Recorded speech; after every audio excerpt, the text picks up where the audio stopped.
What's up, guys? You know who it is.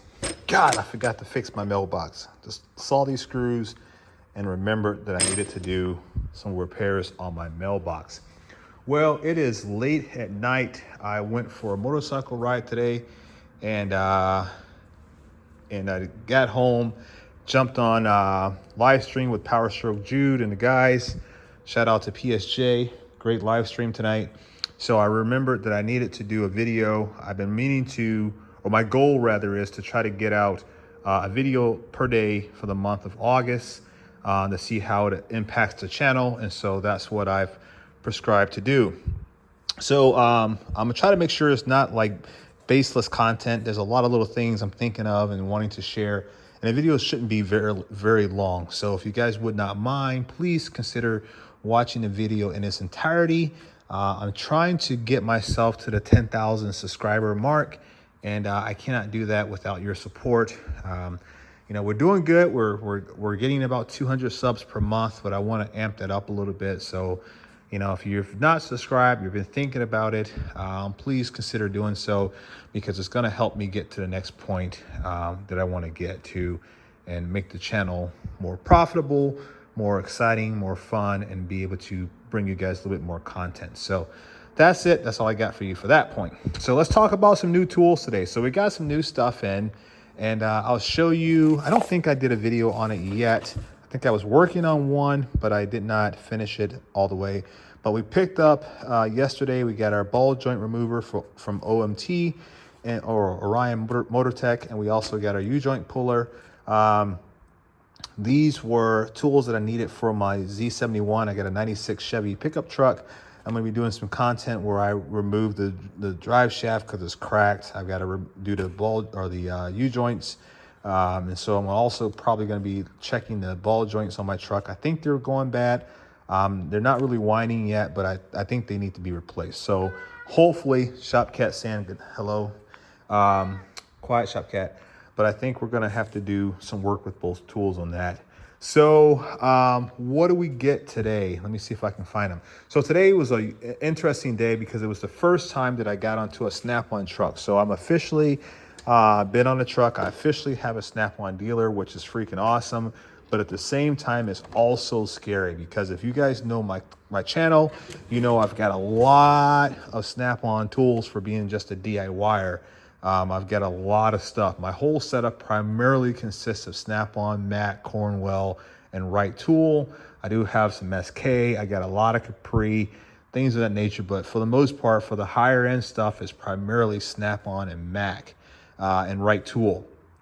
So I've worked the used market pretty heavily to build what I've got, and now we officially have a dealer. So things are probably going to change. Hopefully not so bad for my pocketbook, but we're going to be working that out too. I got to talk to the wife, and she's also the financial person to help me get some of this stuff figured out. But anyway, we got ourselves a set of pliers today.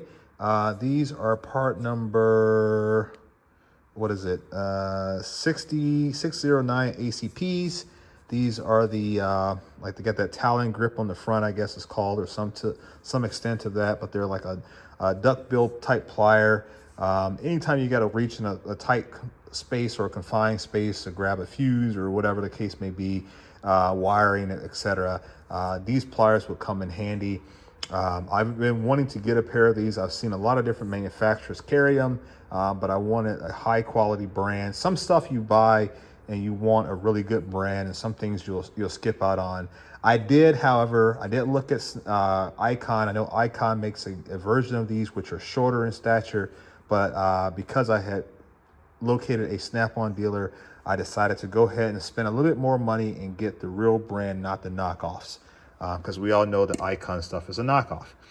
I did not realize, my wife pointed it out to me today in a little bit of a jovial manner, that I already had them. And my argument was that, hey, honey, these are the same plier, but these are an older model.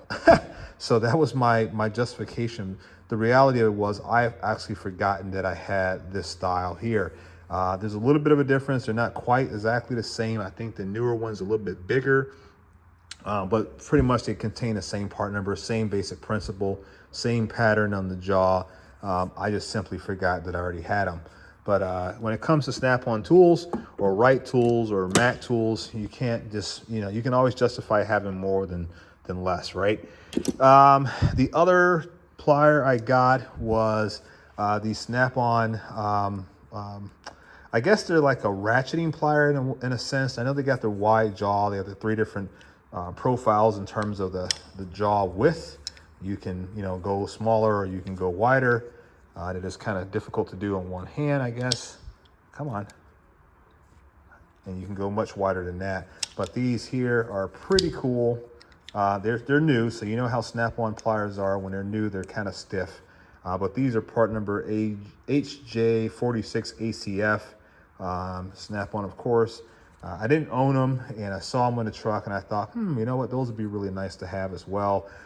Funny enough, I can't talk about the motorcycle club that I'm with. I won't share that information because that's my private life. But members of the club that I ride commonly with, we all have various types of bikes. And I'm thinking that I'm going to end up carrying some pliers and stuff like that on my bike, because for whatever reason, we're always having issues, whether it be my bike or someone else's bike. And we've needed screwdrivers, we've needed pliers, we've needed a wrench or two.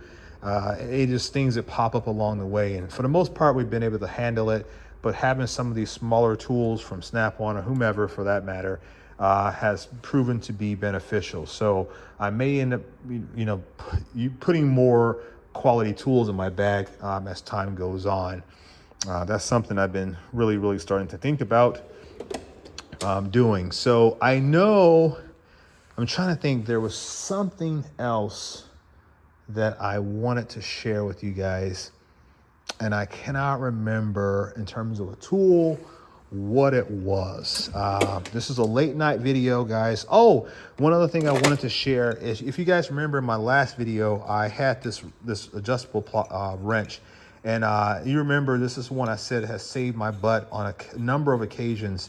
Well, I did a vinegar soak actually it's like maybe a couple hours, and it simply removed all of the old paint, but it also removed 90% of the rust. I mean, there's still some rust on this area here. I could simply bag that screw out and then take that whole piece out and clean it up a little bit better, which would also give me access to this thumb wheel. But I think for the most part, they're pretty good. It needs some old USA made Vulcan manufacturing company, USA made adjustable wrench. And these things have been great. Like I said, it saved my butt a number of occasions, and primarily was simply left in the back of my truck, which is why they rusted out. But I'm thankful that they were back there because it was the only tool that I had when I needed them, and it came in clutch. And so yeah, but I am going to do a better job. I'm going to do something cool with this one here. It was green. I don't know what color I'm going to go, but I am going to coat this thing, and once I clean this up a little bit better, I'm going to coat it in the Floetrol or the Penetrol solution that I told you guys back about in the previous videos, and that will prevent it from rusting in the future. Funny enough about the Snap-on pliers, the one set that I showed you guys, the smaller set here, I bought both of them off the truck, brand new off the truck. These look like they do right now, okay?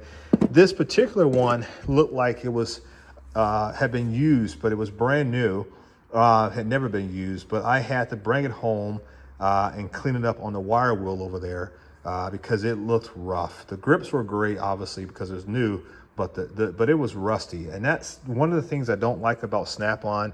And I know a lot of you guys talk about that in my comment sections, how, you don't like Snap-on because the tools rust. Well, I'm telling you, they rust. And I think primarily that's because of a higher carbon content, probably because of improving strength and some of the other ductility and other components to metallurgy.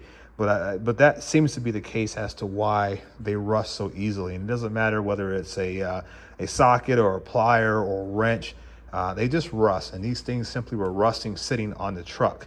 And so a lot of my other pliers that I have in my box, I've actually coated those with that Penetrol. And people always ask me how well has that turned out. And sitting in my box, these pliers are holding up very, very well. I don't really worry about it like with my Knipex pliers because they don't rust like that. But my Snap-on stuff has a tendency to rust, And so I've removed as much as I can off some of the older stuff, and I've coated it in a nice thin coating of oil, and they seem to be fine now. One of the things too, like if you're like me, I don't know, I'm kind of anal retentive about some things. And so when I buy pliers and stuff like that from Snap-on, because they don't like stamp the part number in them, they just simply laser etch on it. I write down all of my part numbers for the pliers that I have. So if ever I need to warranty a plier in the future, like these are brand spanking new. If I ever have to warranty this plier in, let's say 5-10 years down the road, and I don't know what the part number is, I got it written down. I keep that in my toolbox, and so I can identify what it is.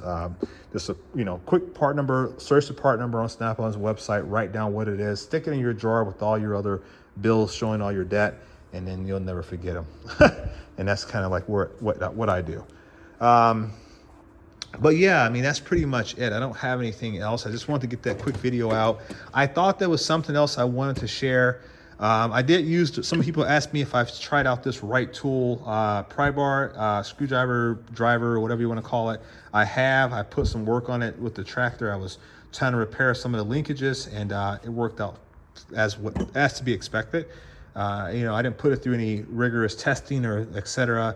It worked out just as well as I would have expected it to do.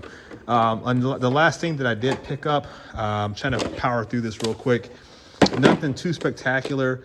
I bought this. People know my channel is sponsored by Capri Tool, but I in fact bought this on my own, and I've kept the card on it here, but it is the Capri triple square set. There's all the information on it.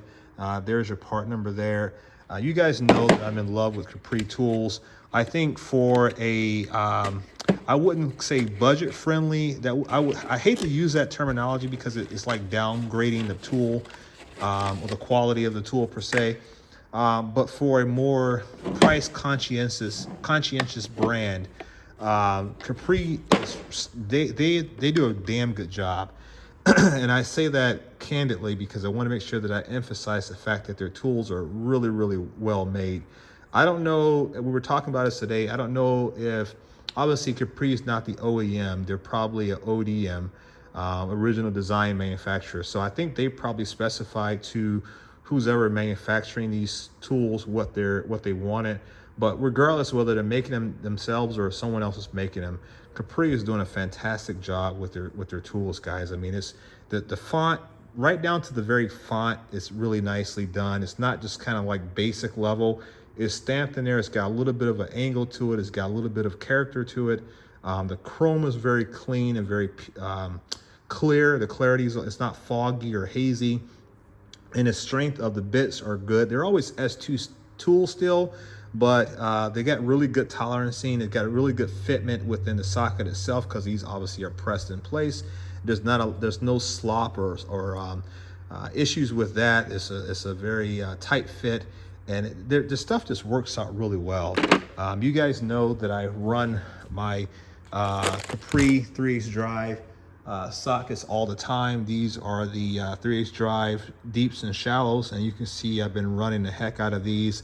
And I run these on the impact gun. I don't use these on a ratchet solely. They're ran on whatever I have in my possession at the time, whether it be a ratchet or an impact gun. I don't discriminate, and they've held up very, very well.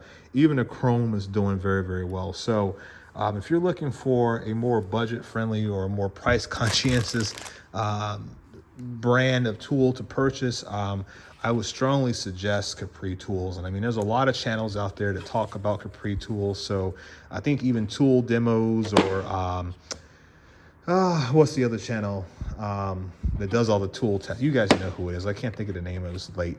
But a lot of people have Project Farm. I think maybe they've done it as well. But anyway, there's a lot of people out there who have showcased the Capri tool brand on their channel and talk about the quality and durability of their stuff. And I'm just one more talking head on it, but I mean, I've invested pretty heavily in Capri, and I do like what they're offering. So yeah, so that's pretty much all I got, guys. That's for the most part, that's what I picked up off the truck today. I'm really pleased with what I got. I didn't spend a lot of money. I think those 2 pliers were like $129 total. I think one was like 79, the other one was like 59 or 49, something like that. So not a whole lot of money. It was a good opportunity to meet the Snap-on guy, talk to him, get him an understanding of who I am. And there was a whole process of what I did. Maybe I'll cover that in another video for anybody who's wanting to know how to approach a tool truck. Probably be another video that I'll make, but we'll talk about that then. So, all right, guys, I'm out of here. Thank you for tuning in, and I hope you watched the video in its entirety. All right, guys, peace.